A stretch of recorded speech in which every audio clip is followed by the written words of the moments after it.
Video దీనా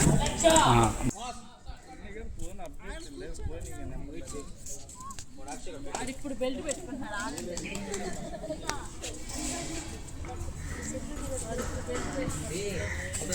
ఏమిరా హర్ష, ఏంది ఈ వరుస?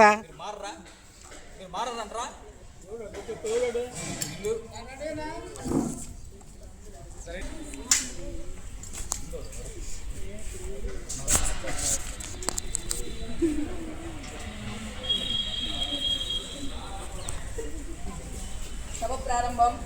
సభకు హాజరైనటువంటి ముఖ్యమంత్రి గారికి, మంత్రులందరికీ, ప్రతిపక్ష నాయకులకు, సభ్యులందరికీ స్వాగతం. ఈరోజు సమయాన్ని ప్రభావిస్తున్నటువంటి ప్రతిపక్ష నాయకులు తమ ప్రశ్నలను అడగవచ్చు. ముందుగా గౌరవనీయులంటి శాసనసభ్యులు శ్రీ పశుమతి శ్రీహరి గారిని మొదటి ప్రశ్న అడగవలసిందిగా కోరుతున్నాము.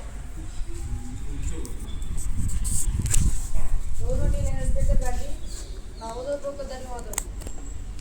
అధ్యక్ష, మా మొదటి ప్రశ్న ప్రభుత్వ పాఠశాలల్లో న్యాయమైన విద్య గురించి అధికార పక్షం ప్రవేశపెట్టిన స్కూల్ ఇన్ఫ్రాస్ట్రక్చర్ ఇంప్రూవ్మెంట్ కార్యక్రమం వల్ల రాష్ట్రంలో ఎన్ని పాఠశాలలో ఆధునిక వసతులు, డిజిటల్ తరగతి గదులు ఏర్పాటు చేయబడ్డాయి?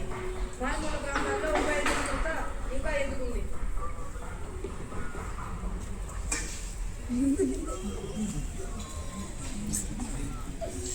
చాలా ముఖ్యమైన మంచి ప్రశ్న.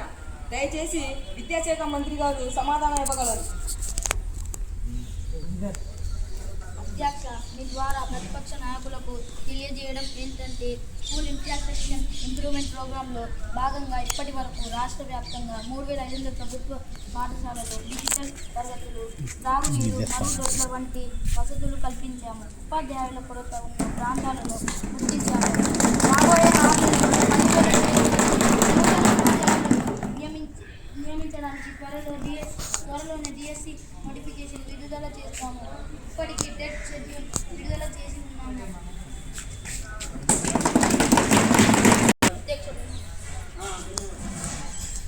ప్రతిపక్ష నాయకులు.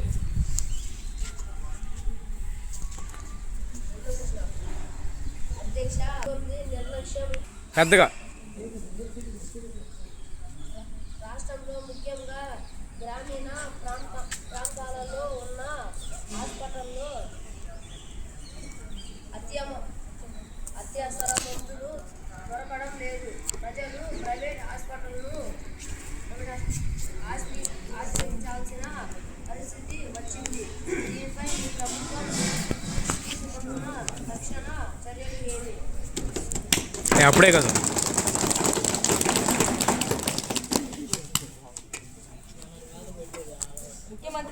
ముఖ్యమంత్రి గారు, ఈ కీలకమైన ప్రశ్నకు వీరు సమాధానం ఇస్తే బాగుంటుంది.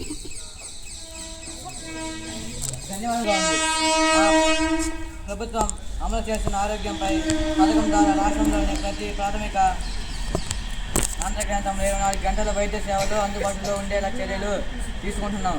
మందులు కొరకు లేకుండా ఉండేందుకు రాష్ట్ర స్థాయిలో ఒక ప్రత్యేక బృందాన్ని ఏర్పాటు చేసిన ఆసుపత్రులకు ఎక్కడైనా జరిగే మా ప్రభుత్వం కఠినంగా వ్యవహరిస్తుంది.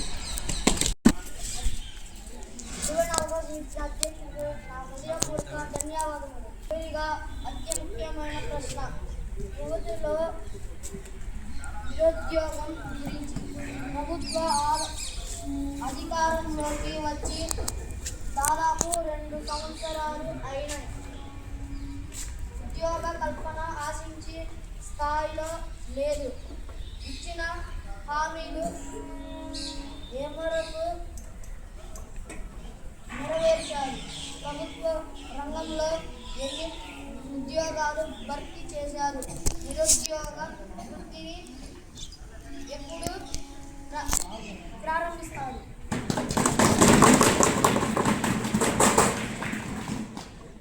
అధికార పక్షం నుంచి పై ప్రశ్నలకు సమాధానం ఇవ్వాల్సిందిగా కోరుతున్నాము. అధ్యక్ష, ప్రతిపక్ష నాయకులు తెలుసుకునే వాళ్ళని ఏంటంటే, మా ప్రభుత్వం కేవలం ప్రభుత్వ ఉద్యోగాల మీదనే పారిశ్రామిక విషయం మీద కూడా దృష్టి సాధించింది. గత సంవత్సరంలో 16,500 ఉద్యోగాలు భర్తీ చేశాము. క్లాస్ క్లాస్ కొత్తగా ఏర్పాటు చేసిన 2 లక్షల మందికి ఉపాధి లభించింది. యువతకు శిక్షణ ఇచ్చేందుకు నైపుణ్యం అభివృద్ధి కేంద్రాలను ప్రారంభించాము. నిరుద్యోగ ముఖ్యమంత్రి వర్యులు మాట్లాడాల్సిందిగా కోరుతున్నాం.